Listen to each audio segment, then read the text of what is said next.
It's happened around 7:30 tonight near the intersection of Ocean Boulevard and Grand Avenue. Let's go live now to News 8's Richard Allen. He's been on the scene all evening. Richard, what's the latest? And Stephen, Alicia, this area was packed with people when this fatal stabbing occurred, as you say, at around 7:30 this evening inside this men's restroom here behind me, right next to the lifeguard station.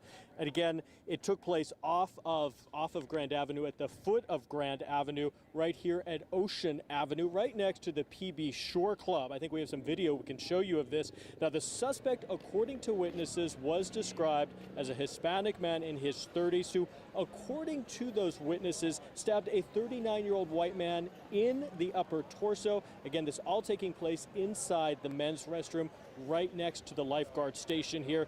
Now, at this point, authorities tell us they don't know what precipitated this deadly encounter.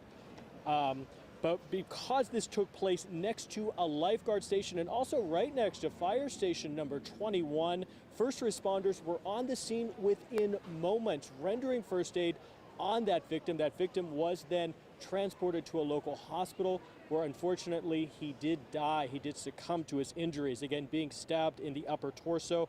Now, in the meantime, that suspect, according to witnesses, jumped on a bicycle and started heading northbound on that bike on the boardwalk, but that suspect was quickly apprehended. Police then have detained the person they believe was responsible for this stabbing. Let's take a listen. We are very confident that the person that we have detained is not just a person of interest, but at this point, until we do our identifications, we are calling him a person of interest. But at this point, we do not believe that there's any cause for concern from the public. And that man who was detained is now being interrogated. In the meantime, the identity of that 39-year-old victim who succumbed to his injuries, his identity is not being released because his family has not yet been notified.